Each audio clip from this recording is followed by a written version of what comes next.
Welcome, everyone. Thank you so much for joining us today. Before we get started, I just want to remind everybody that today's presentation is day 2 of our 3-day seminar series, Exploring Historic Preservation Tools. Each day we'll be streaming live right here on YouTube starting at noon, and the recording will be available upon completion of the program, also on YouTube. Over the course of today's program, we invite you to ask questions of our wonderful speakers, share resources, any comments that you have in the Q&A. To ask a question or share your comments, just use the live chat. It should be to the left of your screen here on YouTube. You may need to be logged into your Gmail account to comment. If you have any questions for technical help, please let us know. We'll be happy to help you out. It gives me great pleasure to introduce our president and CEO of the Charlotte Museum of History, Adria Vogt. Thank you, and welcome to day 2 of the Preservation Seminar Series. The museum is pleased to partner with the Charlotte-Mecklenburg Historic Landmarks Commission for this series on preserving the historic built environment of our region. If you missed yesterday's seminar on the role of the Historic District Commission and the Historic Landmarks Commission here in Mecklenburg County, please check out our recording of that session on the museum's YouTube channel. Today's program will explore the role of nonprofits in historic preservation with representatives from Preservation North Carolina and Preserve Mecklenburg. We have 2 titans of historic preservation with us today, Senator Ted Alexander and Dr. Dan Morrill. Our first speaker, Ted Alexander, is the Regional Director, Western North Carolina for Preservation North Carolina. He has been involved in historic preservation for over 40 years since graduating from Cornell University with a master's degree in historic preservation. Senator Alexander was the executive director for both Bedford Main Street and Uptown Shelby Association Main Street programs in the 1990s before dipping his toe into regional politics. He served as the mayor of Shelby and is currently a North Carolina state senator. He has worked for Preservation North Carolina since 2005. Welcome, Senator Ted Alexander. Thank you, Adrian. Thank you all for being here today, and it's a real privilege to be here. I'm going to talk a little bit today about Preservation North Carolina. What I'm going to do is talk a little bit about what we are and what we do, how we operate, and why we preserve, and then give some examples of some of the properties that we have worked with, particularly in Mecklenburg County. So I'm going to ask that the slides be advanced a little bit here. And we will get started in just again next. All right, we were founded as Preservation North Carolina back in 1939 as the Society for the Protection of Antiquities in North Carolina.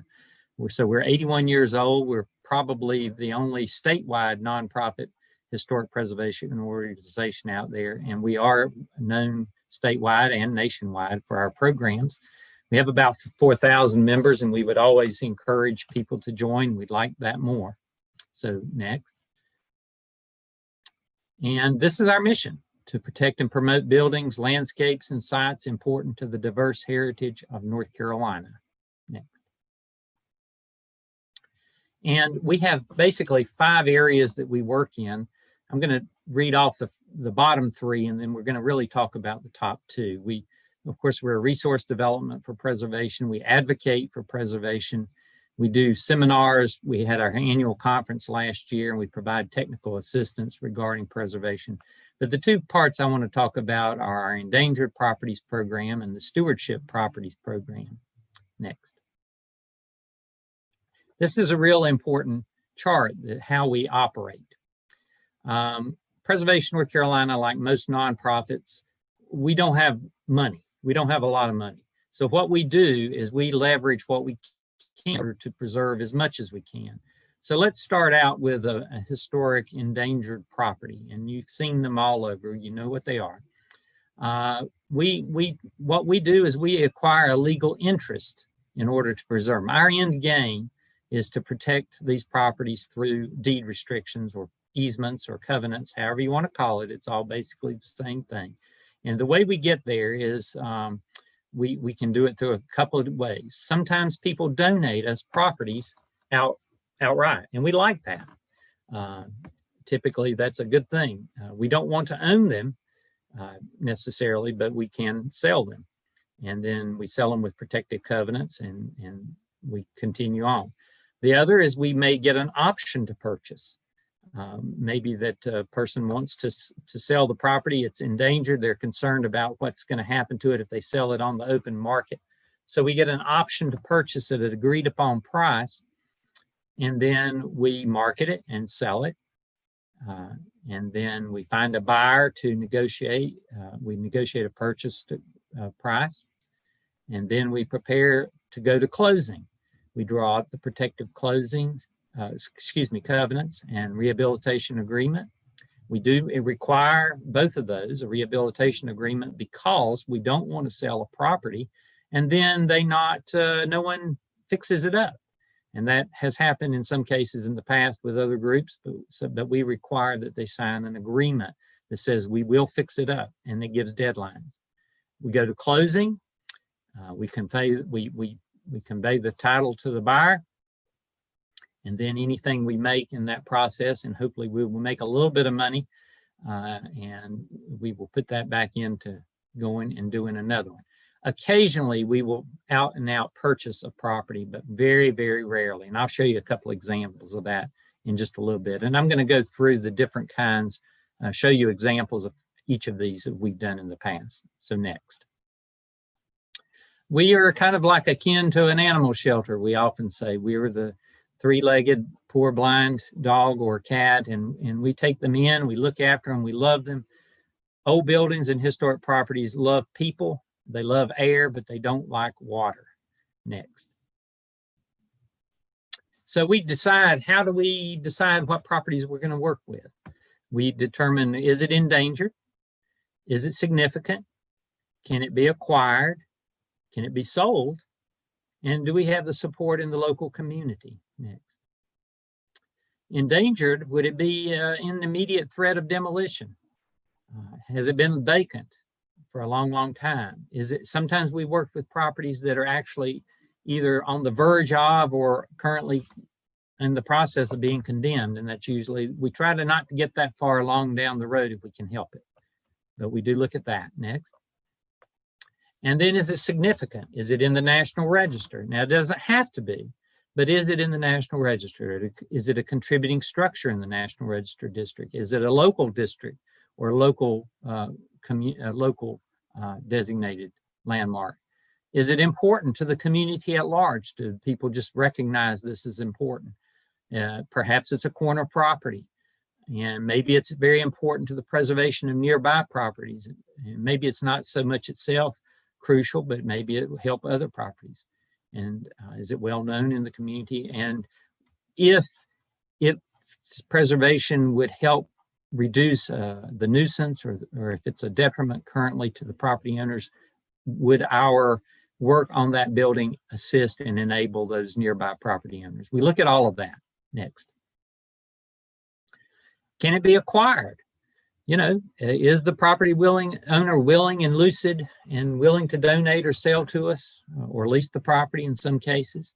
And if so, it has to be at a reasonable price. And then that needs to be in line with the assessed or the appraised value. You know, the market, but basically will ultimately decide what a property goes for, sells for.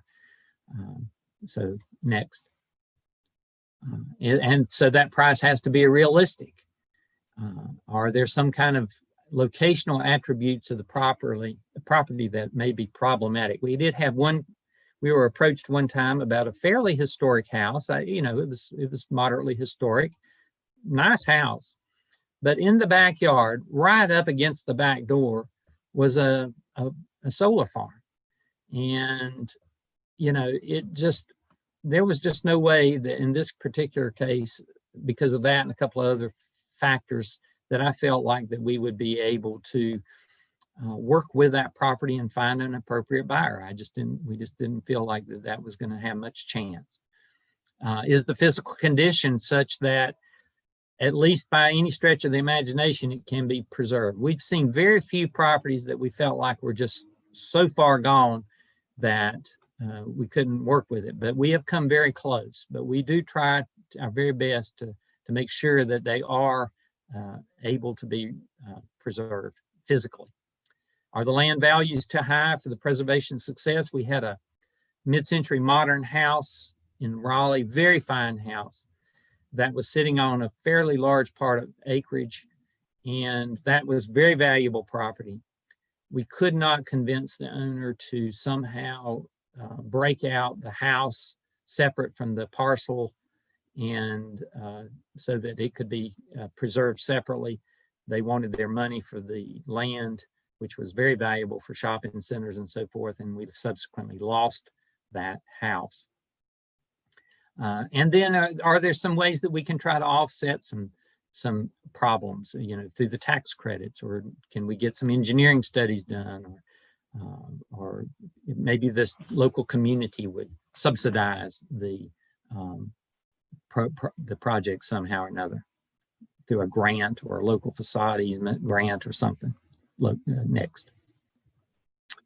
And then do we have the local community support? If we go into a community and we want to preserve and protect the building, we usually ask to be invited there. We don't try to insinuate necessarily ourselves usually. Now, there may be times when we feel it's so important that we have to come in and try to do something on our own. But usually we try to either cultivate some interest and try to get interest, or we try to get invited. And we want to know that the local community, that they are there, our eyes and ears. Would they assist with security and cleanup of the property?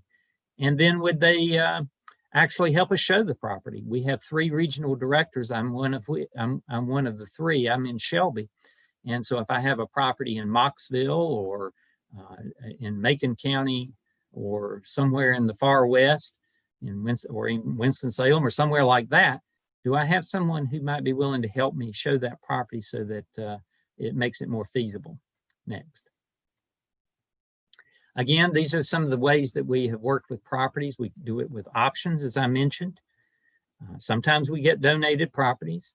And then sometimes we work with municipalities that may have surplus properties. You know what I'm talking about, schools or other public town halls. We've worked with all kinds of properties that a town may have that is historic, but they don't know what to do with it.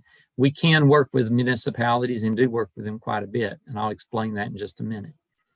And then program-related investments or other low-cost loans to your organization.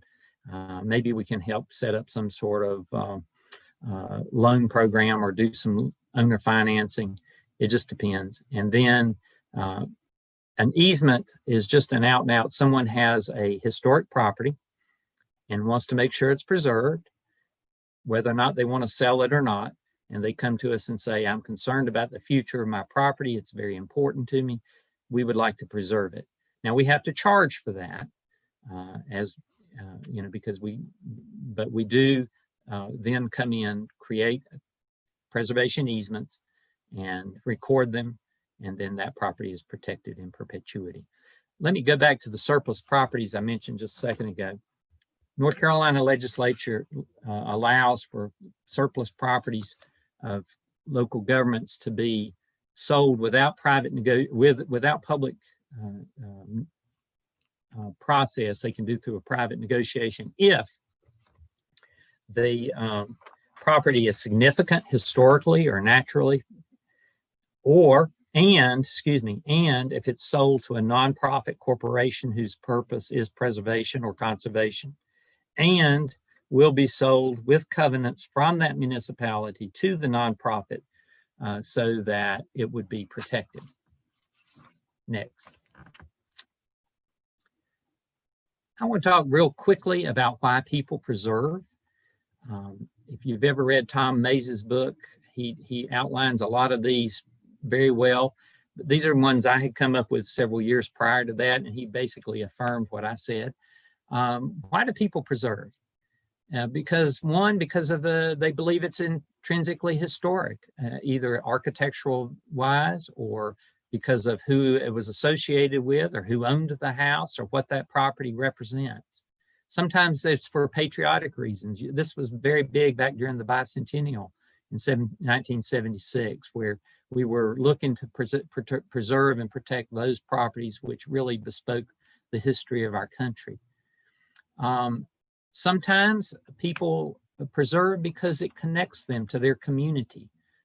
It's the hospital that they were born in, or the church that they were married in, or the home that they grew up in, or the downtown that they shopped in when they were young. And it brings people closer to their history, their own personal history, or their sense of place. I've seen a phenomenon also lately is that if you go, and this is particularly true with downtown revitalization and why people want to preserve in downtowns, is they'll go to another community and they'll see some really interesting and cool downtowns. You know, you go to Charleston or Savannah or Asheville or somewhere that's really cool, and you come back home and say, well, gosh, we want to be just like that town.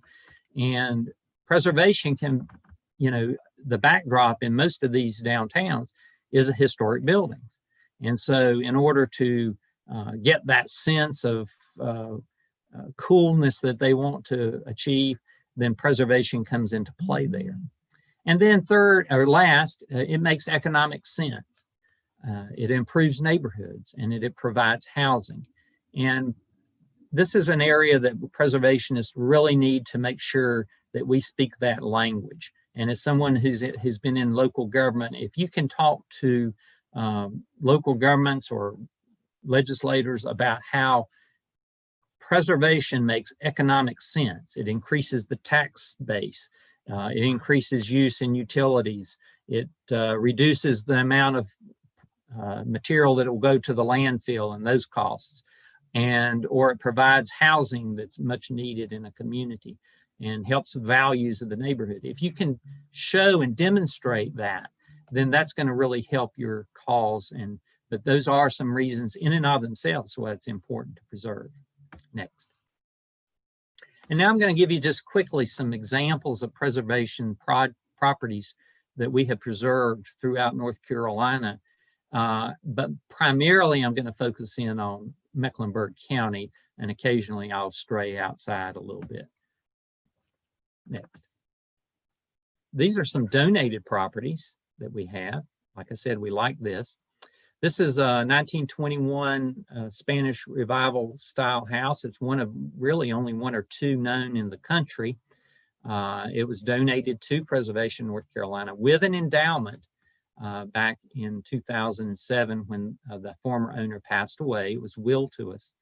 And, you know, part of the deal was we had to continue to own this property and maintain it. But she left an endowment, and what the solution here was that we found a person who is willing to be a resident curator. We undertook the restoration of the exterior with the monies that were donated, and this person has a long-term lease with us and lives there and basically looks after the day-to-day operations of the house. And we open it up from time to time. And it's a really fine house. Next.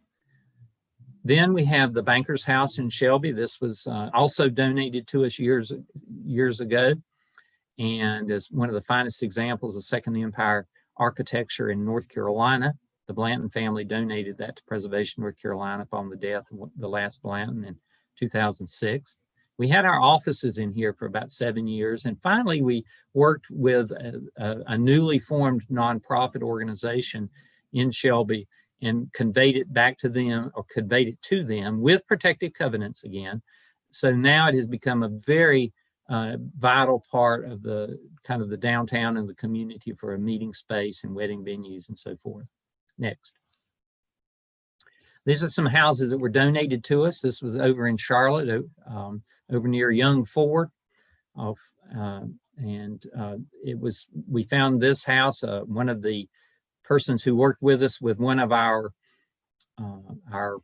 benefits coordinator, his family owned it, the Abernethy family, and they wanted to do something good with it, didn't want to see it destroyed, had given it to another nonprofit which couldn't do anything with it, gave it to us, and next we found a buyer who fixed it up very nicely. We put protective covenants on it, gave them a little bit of latitude on some of the exterior features that they wanted to do, and it is now a very, very fine house. Next. Probably the largest project we've worked with and dealt with is the Loray Mill in Gastonia. This was donated to us about 20 years ago, and it took us just about that long to find a developer next who would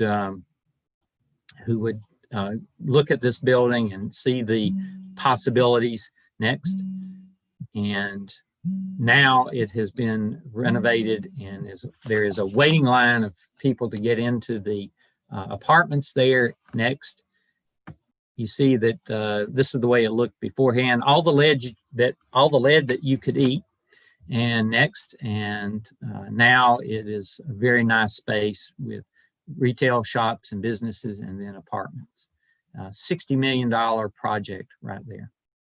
Next. Okay, next. And then, this was a house that was donated to us up in Yadkinville. A couple wanted to preserve the legacy of their home, and sure enough gave it to us. We found a buyer, and next they fixed it up, and there you go. It's a wonderful house. Next. This was the laboratory cotton mill. This was donated to us by Jonathan Ryan out of Lincolnton, and it was sitting on the Shoals River there, and it was basically in really bad state of repair. We found some buyers who have turned it next into a wedding venue, and it's absolutely gorgeous and very heavily used. Next. Those were donated properties. Our last donated property that I mentioned is Ingleside over in Iron Station over in Denver. And because a huge development is going up around it, we were able to save this house in 6 acres. We are actively marketing this property now. So if anybody out there wants to buy one of the finest examples of this kind of architecture in the South, there's your chance. Next. And then sometimes we'll put on preservation agreements on properties. These are the easements I mentioned earlier. Next. We worked with the Rosedale Foundation, where if you're a nonprofit and you have easements, you probably don't want to put them on yourself, because then they're considered merged. So you want an organization sort of removed from yourself that would maintain those easements or those covenants and administer them and police them. This was the before of Rosedale, before they did the renovation years ago. And hold on just a minute. There we go. And that's the after. Next. Mount Carmel Baptist Church. This was donated, or we put an easement on this with the Johnson C. Smith University. We're now working with them. It got in a bad condition. I don't think anybody realized the condition that it was settling into. And now we're actively working with the Landmarks Commission, I might add, to preserve this building. Next. Data store, another preservation easement that we have in Mecklenburg County. Very important part of the kind of the early rural mercantile business in Mecklenburg County. Next. And then sometimes we have taken on neighborhoods. Next. Owners approached us about this house in Myers Park several years ago, and they wanted to make sure that this house, the exterior, was not demolished and a McMansion put up, and we did so, and we would like to see more of this kind of thing happen in Myers Park. Next. We also working in North Davidson, Nodi. We've protected 3 houses. Next. At the behest of the neighbors, they wanted to protect their houses and put protective covenants on them. Next. And I believe there are 2 additional houses that are protected by the Charlotte Landmarks Commission. Next. And then sometimes people want to protect properties, and they can take a tax deduction for that purpose. Next. This was the George Pierce Wadsworth house in Charlotte. Very valuable piece of land, large lot, could easily be subdivided. So you get an appraisal finding out what the property is worth at its highest and best use, and then an appraisal that basically says what, if it's protected and you can't do those things, what's the difference? The difference can be counted as a tax deduction to a nonprofit organization such as ourselves. It's much more complicated than that, but it's basically the way it can happen. We had another one next in Blowing Rock. This was set on like 9 parcels of land. It was next, had $1 million views, and they wanted to protect those views and the land all around it. We were able to work with them on an easement, not only for the house, but for the land. And they got a very substantial deduction, and at the time, a tax credit as well. Next. And then sometimes, next, we will purchase these properties out and out, as in we did in Gastonia with the Armstrong apartments. Next. And we finally, after about 13 years of carrying the property, we found a developer, Dewey Anderson, who did a tremendous job. This is right on the edge of downtown Gastonia. Next. And then you might recognize this from the Dilworth area. We actually went in and bought 2 properties. This one on Worthington. Next. And found a buyer. And next on Euclid, and found a buyer there too.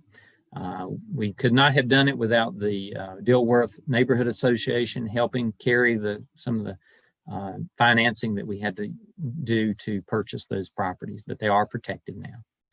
Next. And then the Loray Mill Village, and I'm going to go through this quickly. We worked in the Loray Mill, and now we work in the Loray Mill Village. We've tackled a bunch of houses there next that we have actually got a small loan for. And we began actually doing the work ourselves. Next, did a model house, preserved it, restored it, and sold it next. And you can see that it was quite a change. And then we began doing other houses in the neighborhood next. This is the interior next. And you know, this house was moved next. And then here you go, and it was fixed up. Next. This was donated from the city to us. We had to move it across the street and found a buyer. And now that street, which was once the worst streets in Gastonia, crime-wise and everything, is now one of the more desirable areas. Next. And then here's another before, and next after. Okay.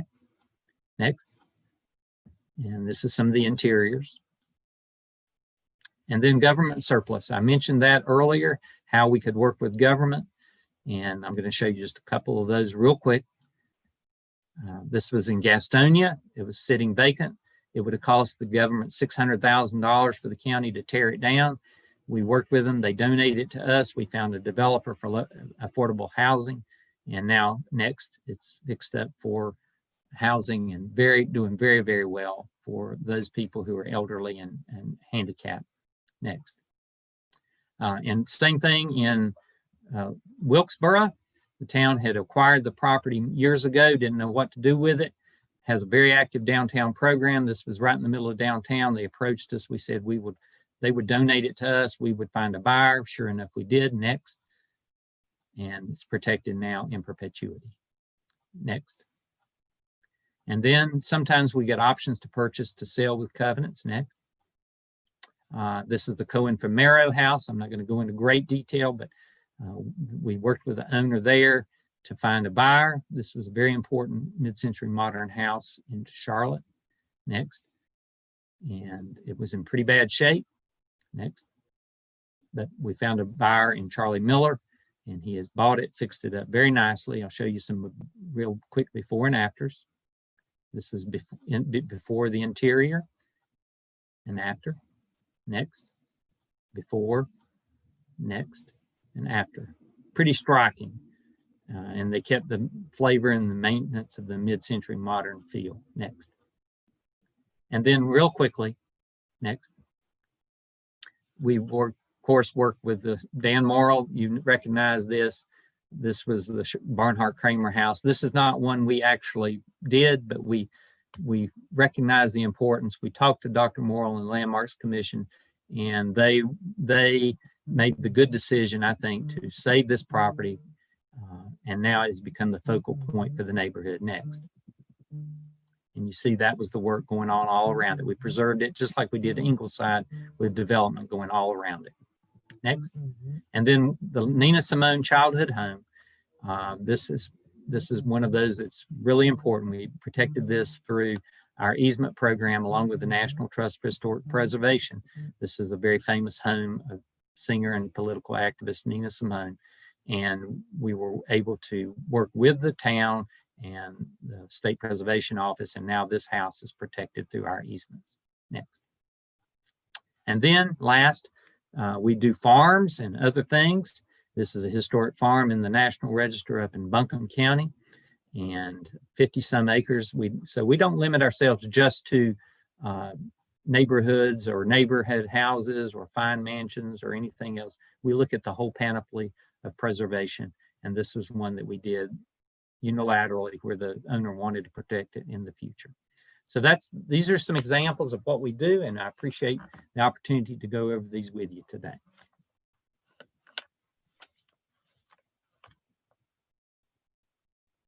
Thank you so much for that presentation, and thank you for the work that you've done across the state and seeing these projects. It's very exciting to see the work that you have done. I know that you probably also have some exciting projects in the works, and we want to remind our viewers that Senator Ted Alexander will be with us at the end of this program to answer any questions that you may have in the audience. So thank you for being here, and we look forward to talking in the Q&A section in a little bit. It is now my great pleasure to introduce Dr. Dan Morrill, who has served as the Consulting Director of the Historic Landmarks Commission for over 45 years and has become the face of historic preservation in Charlotte. Through his work on the commission, he processed more than 300 buildings for historic designation, more than any other county in North Carolina. After his retirement in 2019, he helped found Preserve Mecklenburg, Inc., a nonprofit organization that works to preserve structures and their surrounding lands through securing and selling properties and other legal methods.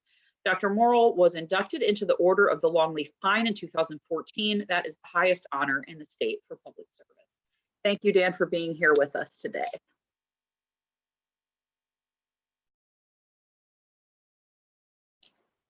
And Dan, I can't see or hear you yet. Can you start video and unmute?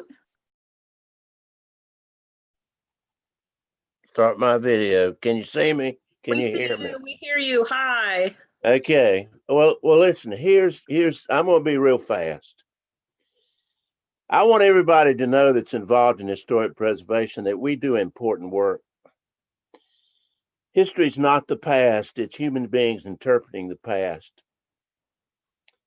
History says more about today than it says about yesterday.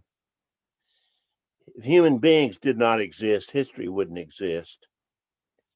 And all these buildings and places that we try to preserve are artifacts. And artifacts are things that exist now that allow us to be able to interpret the past. And you know, as a matter of fact, that one of the big political issues of today, it's in the presidential race and it's in the newspaper, is there's a real contest going on about what the historic narrative of the United States should be. And I'm not here to advocate for one or the other, but I can tell you historical narrative is about as fundamental to the nature of a society as anything. So never forget that we in historic preservation are doing fundamentally important work. Good example, Preserve Mecklenburg that I'm going to be talking about, which is a private nonprofit real estate focused, business savvy, active preservation agency, not as old as PNC, Preservation North Carolina. We only got established in April of 2019, but we are the ones who have the obligation of trying to find and market this particular house, which is a former plantation house, Cedar Grove, or the James G. Torrance house. He owned over 140 slaves. And if you don't think that's an important artifact in terms of how we interpret it, how indeed we find an ongoing preservation use, then of course we don't understand what history is. So we do very, very important work. Now, let me say something up front. I'm not here to try to say anything but praise everybody who's involved in preservation. You've heard already about the Historic District Commission, the Historic Landmarks Commission. They both are invaluable. They both do terrific work. And I commend them, I applaud them, I say everything positive about them. Same thing's true about Preservation North Carolina. The same thing's true about the State Historic Preservation Office that you're going to hear about tomorrow. We're all in the same game. Same thing's true of the Charlotte Museum of History. We're all in the same game. And everybody's important. But I tell you, here's the basic reality. If you're going to have a team, you've got to have a locally focused, active, nonprofit agency. Because public agencies cannot do the whole job. That is a fundamental reality. You know, for example, we, Preserve Mecklenburg, because we're a private nonprofit, we can secure an economic interest, and that's what we're doing. We're in the real estate business. We're not in the advocacy business. We're not in the education business. We're in the real estate business. And you heard yesterday, and it's a reality. The Historic Landmarks Commission, for example, by law, can only acquire an interest in a property if it's a designated historic landmark, it's in a local historic district. And the same thing's true of the Historic District Commission. And that leaves out about 99.9% of the elements of the built environment of any county. So it just, the public agencies are wonderful. They do great work, but they can't do it all. Now, a private nonprofit group can buy any property that it believes is culturally significant. Doesn't have to be in the National Register. Does not have to be a local historic landmark. It doesn't have to be in a local historic district. And I see I misspelled local, so please excuse that. I am fallible. Now, we do need to have one thing. We've got to have the cooperation of the owner. We don't have any police power of local government behind us, but we can be so flexible. Now, here, for example, in terms of trying to prevent demolition, this is no criticism of anybody. It's a matter of the law. In the last 2 weeks, I've gotten carbon copies of emails from Christy Harps, who talked to you yesterday, director of the Historic District Commission, that contain exactly the same language. And I put it up at the top. They have to approve demolition. Many people believe that if something's in a local historic district or it's a local historic landmark, that means it cannot be torn down. That is definitely not true. They can only delay 365 days. Now, it's true the Landmarks Commission has a revolving fund and it can acquire easements. It can actually purchase properties outright, but they can't purchase everything. The vast majority of things it has no power to purchase. And even those that are a landmark or in a local historic district, look at what that language says at the top. Approved demolition with a 365-day stay of the demolition due to the building's significance and value toward maintaining the character of the district. So they can only delay. And if the owner does not want to play ball, if they are not open to the idea of working to preserve, you are dead in the water. There is not one doggone thing you can do under the way of the law. Now, here are the primary tools that are used, and I'm going to do a little bit of redundancy here with Ted. Here are the principal tools we use. We purchase properties and outright. Now, we're like Ted. We don't have tax dollars coming into us. We have to raise money. Anybody that's in the private nonprofit world knows you got to be trying to raise money every day. But we do purchase properties, and I'll show you one that we have. And obviously, when we sell them, we put protective covenants in the deed. Obviously, we use easements, covenants, agreements, whatever you want to, as a means to preserve properties. And also, we very much use exclusive assignable options to purchase properties. Those are the main things we use. Now, I know that yesterday there were people here from Lincoln County. I want you to know that it is the ambition of Preserve Mecklenburg to try to work in the Southern Piedmont. Now, obviously, Ted's a great friend. PNC's a great friend. They've done wonderful work. We'll work cooperatively with them in every instance. But we're willing to take on projects in Mecklenburg, Gaston, Lincoln, Catawba, Iredell, Cabarrus, Union, and Anson. Now, as Ted was saying, we've got to have the support of the local community. We have to be invited. And we are actually starting to make some inroads. We have started communication with the town of Morrisville, obviously Southern Iredell County, under intense development. And we hope that kind of an arrangement will work out and will work out well. Okay, now I want to go through some projects. That's the best way. And these pictures might block some of the writing, but I don't care. I can fill in. Here's a building. It was a grocery store built in the 1920s in the Washington Heights neighborhood. Now get this, it's not in the National Register. It's not a local historic landmark. That means the Landmarks Commission cannot acquire any kind of interest in this building. It's not in a local historic district. That means the local historic district commission cannot get it. Obviously, it's a significant building because in the era of segregation, one of the areas that people of color could indeed own and operate a business was a neighborhood grocery store. The owner was sympathetic to preservation. He graduated from Chapel Hill. He had a history degree. He had some sensitivity to the subject, no doubt about whatsoever. But he wanted to sell it. Now listen, let me tell you, I believe that it is unreasonable to expect people not to want to get fair market price for the property that they want to sell.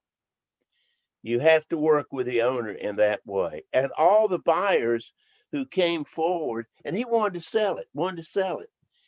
He actually did investigate the possibility of it being a property that the Landmarks Commission might want to buy. Well, that's a very long process of getting something designated as an historic landmark. He wanted to move quickly. And that's one of, now all the buyers, it's an interesting situation where the grocer actually put the building in his front yard. And therefore, every other buyer, what they wanted to do was tear it down. Every offer was to tear it down. Now, look, if you're a private nonprofit, you can move quickly. I can tell you right now, if you're a governmental agency, because you're using taxpayers' money, reasonably, there's going to be a lot of due process. You have to go through a lot of steps. Again, that's no criticism. It's just the way it is. Also, a private nonprofit, you don't have to go to the county commission to get approval. You don't have to go to the city council to get approval. Your own board can make approval as long as you got the money. So you can make it on your own authority. And as I've said, you're also not subject to lengthy mandated procedures. Now, what did we do? We went to him. He wants to sell, right? He wants to sell. And I can tell you, if we had not bought it, it was dust. It was gone.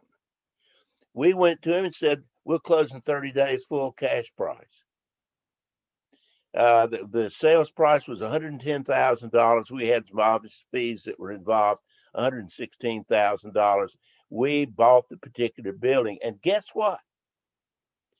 This week it's gone into contract. Now it hadn't closed yet. You never count your chickens still, they're wherever they are. But we will sell this property with a preservation easement. And by the way, just for the record, we're going to be making about $14,000 profit. Now we're nonprofit, but that $14,000 obviously will go back for us to do other property. So we've got to, anybody that's in the private nonprofit world, you have to survive. So that's a terrific. Now let me tell you this. A lot of people here's an interesting situation. This is in Charlotte. This is in the Myers Park Manor, the Myers Manor neighborhood, which is to most people is part of Myers Park. I'm not going to go into a lot of detail. The house over here on the right is the one that's affecting and I'll show you some more pictures. Very famous gardener, a woman named Elizabeth Lawrence. I don't have time to go into that. The arrow shows it's in the backyard. You go up that arrow, you go through that gate, and you go to this absolutely exquisite garden, which is operated by a private nonprofit called the Winghaven Garden and Bird Sanctuary here in Charlotte. It's not a local historic landmark, not listed in the National Register of Historic Places. Now, the fear is that a developer will buy this property, and the price that's being asked for this land, this lot, is $750,000. Do we have $750,000? You better believe we don't have $750,000. But we are working with Winghaven, and this is still a project in process where we will acquire and negotiate to get an exclusive assignable option to purchase the property. Now, what does that mean? It means that you're the only ones that can buy a property for a given period for a set price.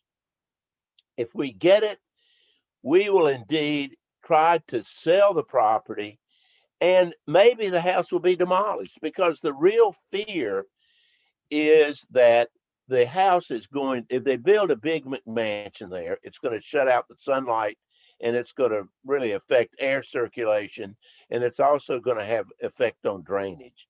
So we would basically come up with design parameters for a new house, or maybe this house would be gutted with a new addition on the back. Because if you pay $750,000 for a lot, you're going to want to put up a house that's at least $1.5 million. And that means you're going to have a house that's going to be, it's going to be probably 4,000 square feet. So you would have to really get in with some interesting design issues.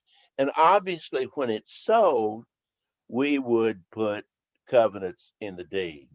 Now, that's the kind of things that we do. Now, let me show you this one. I'm trying to get through in a hurry here. Let me show you this one. This is a historic landmark, okay? This is a 1925 colonial revival house in Charlotte. And the Knowlton Shaw House at 2400 Mecklenburg Avenue. Okay, it's an historic landmark. It has 3+ acres, R3 zoning. That means you can put 3 houses per acre. That means you can put 9 houses on that. The owner of the property filed for a certificate of appropriateness to demolish the house, okay? Because he can put 9 houses on there. And let me tell you what his price was that he wanted for. The Historic Landmarks Commission delayed it for a year. Okay. What did we do? Now, this was a really interesting thing because he wanted $1,850,000 for this property. Did we have $1,850,000? You bet your Petey Weedy we didn't have $1,850,000. We went to him and said, look, you can't do anything until December anyway. Give us an exclusive assignable option to purchase the property for $1. And he said, deal, absolute deal. So our expenditure was $1. We had an exclusive option. We got a developer out of Greenville, South Carolina, Terra Nova, to buy this house. They closed in February of this year. The zoning was approved, rezoning was approved this week for a new development plan. Now, here's the historic house. Now, some purists might say, ooh, you're having all this new infill put in there. My dear friends, what we're getting as a result of allowing this to occur is we're getting an easement so the house will be preserved in perpetuity. The easement will also cover these 2 houses that are being put in the front. and it's saving the house. Now, somebody said, well, that's not, well, maybe 100 years from now, who knows what's going to happen? Lord, I don't know what's going to happen. But at least there will be an easement on that house. Now, again, we did that for $1. Okay. Now, here's another one. This is the Frank McNinch House, which is in Charlotte. Big colonial revival style house. Exactly the same thing is involved here. It's not in the National Register. It is in the National Register. It's a local historic landmark. But we know at any time it's on the market. It's on the market. And and the price is over $3.5 million. All right, $3.5 million.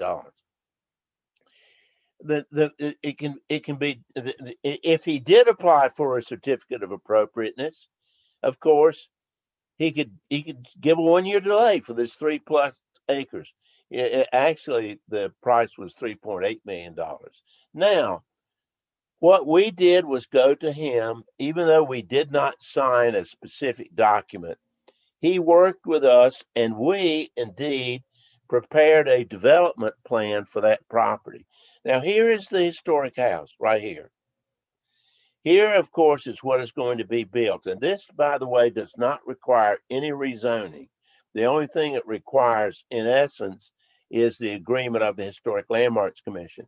But again, we're getting an easement on that house. So, dear friends, a private nonprofit group being aggressive, being creative, being active can do wonderful things. And I would tell those people out in Iredell County, Lincoln County, Catawba County, Anson County, Union County, Gaston County, I left somebody out I didn't mean to, Mecklenburg County. Let us know. Let us know. Let us know. Now, I end up by giving you the contact information. That's where you can contact me. You can always make a donation, folks. I told you we try to raise money every day. preservemec.org/donate. I think Preserve Mecklenburg is going to be a big presence, but it really is going to depend upon the support of the people. And with that, my presentation is finished. Thank you so much, Dan. That was very enlightening, I think. We are going to move now to our Q&A. So we have a couple questions. And so these will be for both you and the senator. And so if he wants to turn his screen on so we can see him, perfect. Okay, so the first question is really for both of you guys. And you can answer however you want to. If, someone is out there, they're a concerned citizen, they're particularly, I'm wondering about someone who is not a property owner, and they have a building in their community that they are concerned about. How would they go about getting in touch with you guys? Who should they contact? Do they need to figure out who the developer or who the owner is? How would that work? Ted, do you want to lead off and then I'll come after you? Sure. If it's a property in, say, in their neighborhood that they're concerned about, they can start off by talking to either one of us. And I think it usually works well if they have at least some kind of relationship with the individual that owns the property, or that we can be introduced. Mm-hmm. And that we would we'd look at the property, and if we felt like it was something that was worthy of working with and important enough, could they introduce us to this person? And then we talk to them. We find out, well, what is it, their plans? What do they want out of life? What do they want out of the property? Do they want to sell it? Do they want to protect it? What do they want? And then we try to see if we can't help them, excuse me, find a path forward, if it's important to preserve, that allows them to do that. And you've seen some examples both through Dr. Morrell's presentation and ours of how we can work with somebody doing that. So I would just say the first thing is if they can establish some kind of relationship or contact with them, they can contact us, and it helps for us to be introduced. We don't like to just go in and somehow show up on somebody's doorstep and say, hey, we're preservationists, we're here to help. That doesn't usually work very well. Well, I just say ditto, ditto, ditto. I tell you, it's like you can be, to use a baseball analogy, I'm a big baseball fan. You can have the greatest pitcher in the world. Ted's a wonderful pitcher. I'm a wonderful pitcher. You got to have a catcher. And the catcher is the owner. It's always the owner. If you don't have an owner that is going to work with you and that you can talk with and establish a relationship, and that's fundamental. In almost anything in life, it's about relationships. And if you don't establish a relationship with the owner, it's a very, very difficult situation. Yeah, absolutely. So thank you. The next question is sort of related, and it's how do you find historic properties that need to be preserved? Do you obviously, you have people who come to you who are property owners. Do you guys keep a watch list of properties that you want to check out, maybe who potentially don't have a receptive owner yet, but might in the future? Well, let me lead off here. Of course, we're a very new organization, but really, we're basically a responding organization. I mean, we obviously any property, say the Historic District Commission, the Historic Landmarks Commission in Charlotte-Mecklenburg, and this would be true of any local commission that exists. If I find out that they've applied for a certificate of appropriateness for demolition, I'm going to contact those people right away, because as I told you with that Knowlton Shaw house, that was the key. See, the key there was he couldn't do anything for 6 months anyway, or a year anyway. So they have nothing to lose. And you see, here's the deal. You give them their price. You're not going to go in there and try to get them to donate. Listen, people who will donate something for the public good, unless they either got a lot of money or a tremendous sympathy for it, you might as well call them saints. They're so rare, you never find them. I tell you. Now, therefore, but those would be an obvious one. Otherwise, really, it's obviously if a community lets us know or a neighborhood lets us know.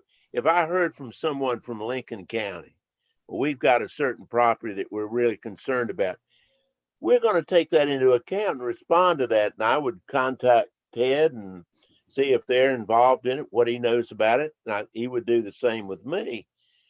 But really, we don't go out just, I know ourselves, we don't go out and say we've got a checklist of properties in this place or that place. It's largely it's the community itself that comes to us.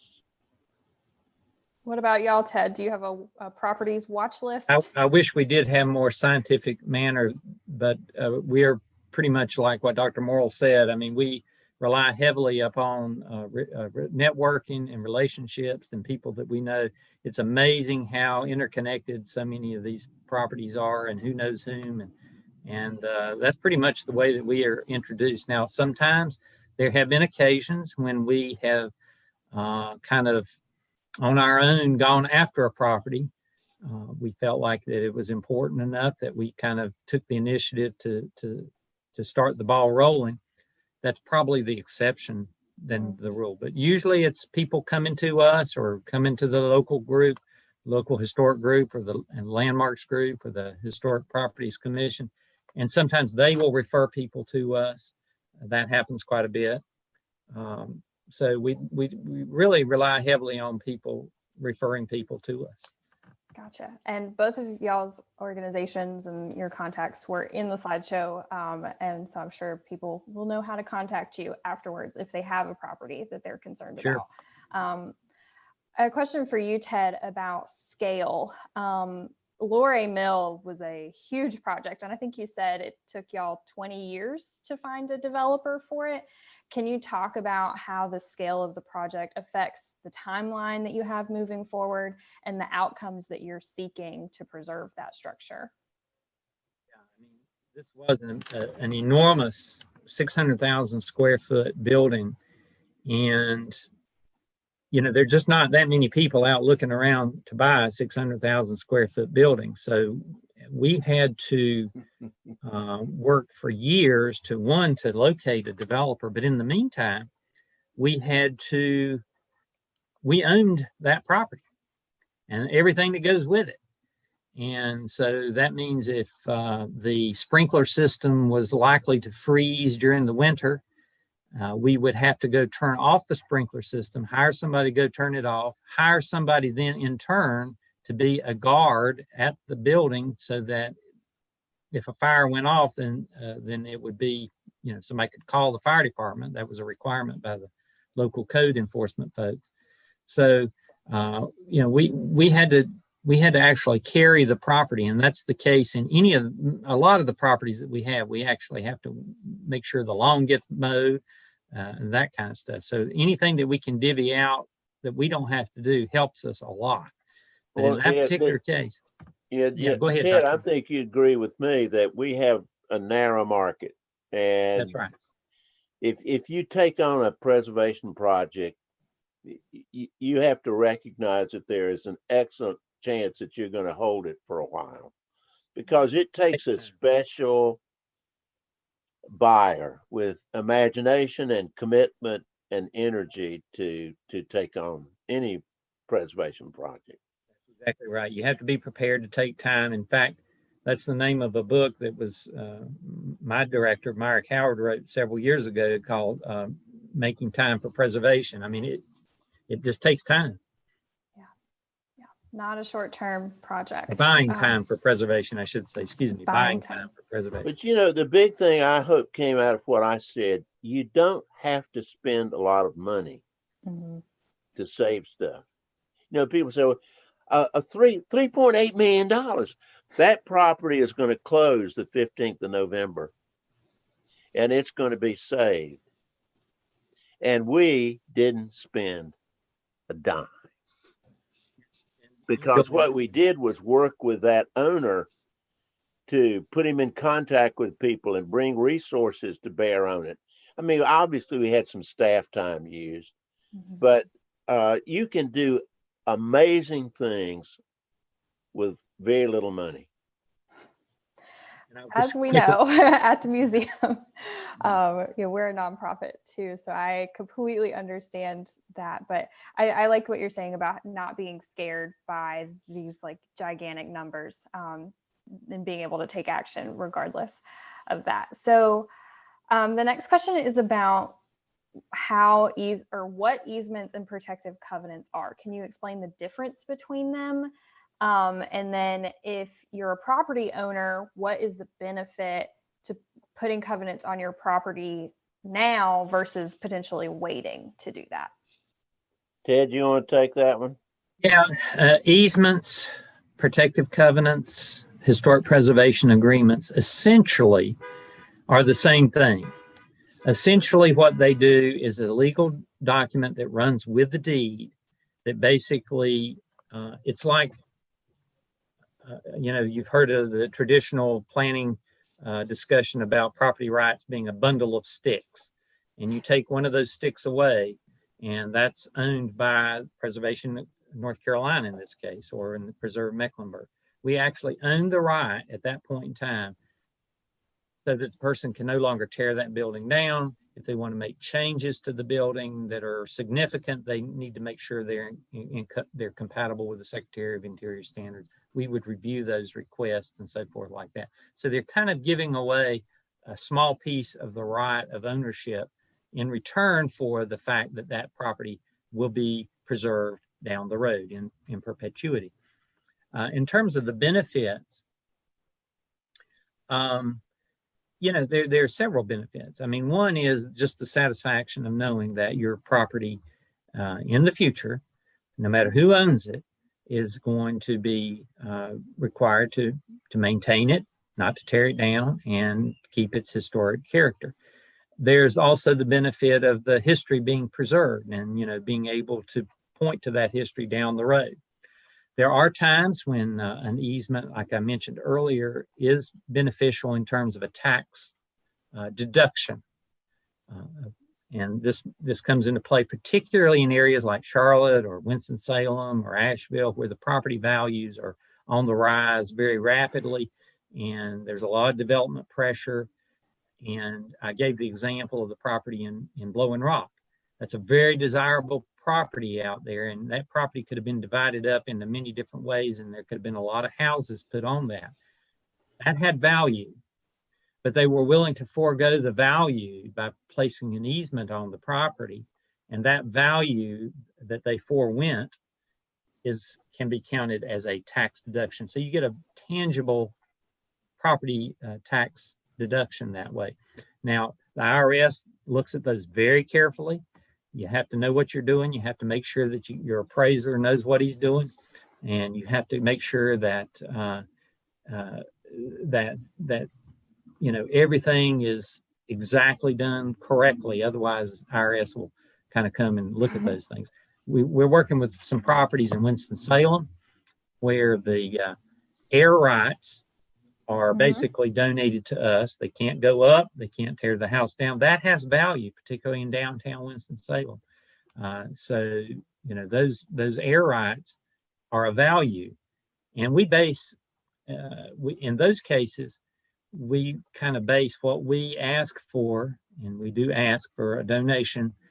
We ask for basically some portion of that value of the deduction.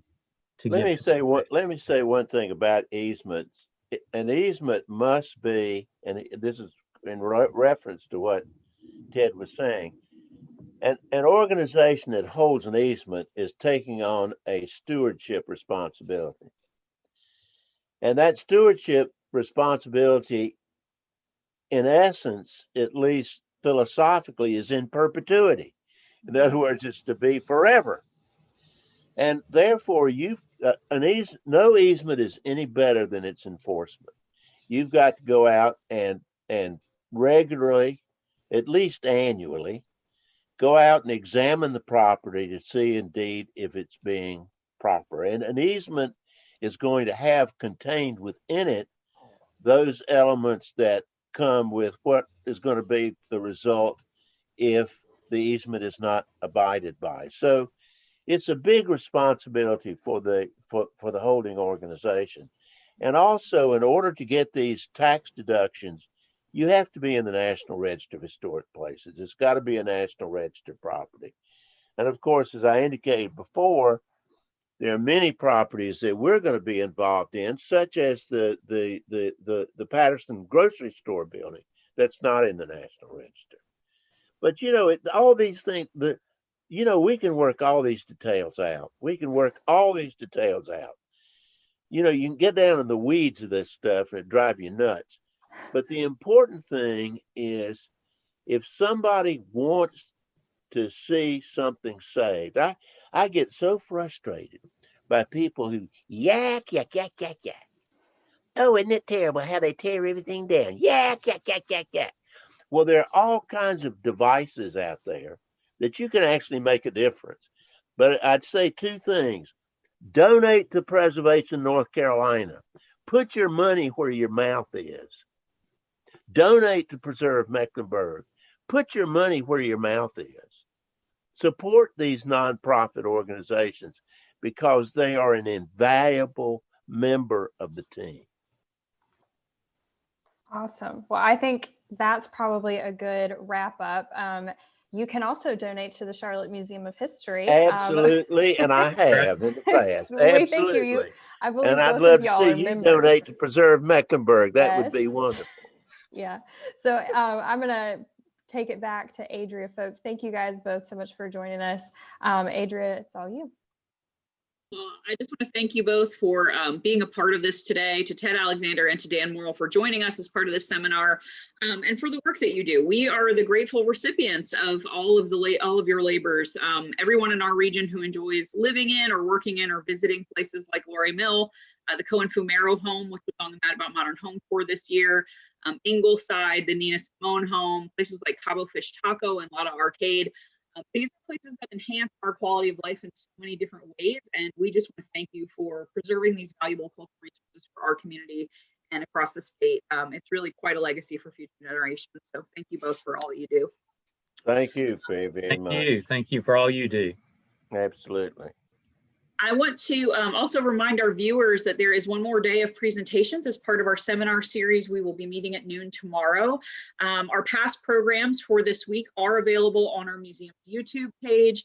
And tomorrow we'll be discussing listing on the National Register and tax credits. So I hope you will join us for that.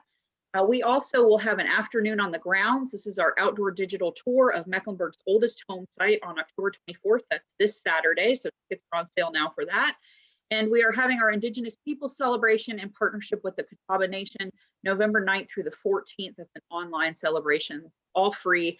Hope you will join us for all of that. Thank you for being here today. Thank you for caring about historic preservation in our community, and we will hope to see you soon. Take care.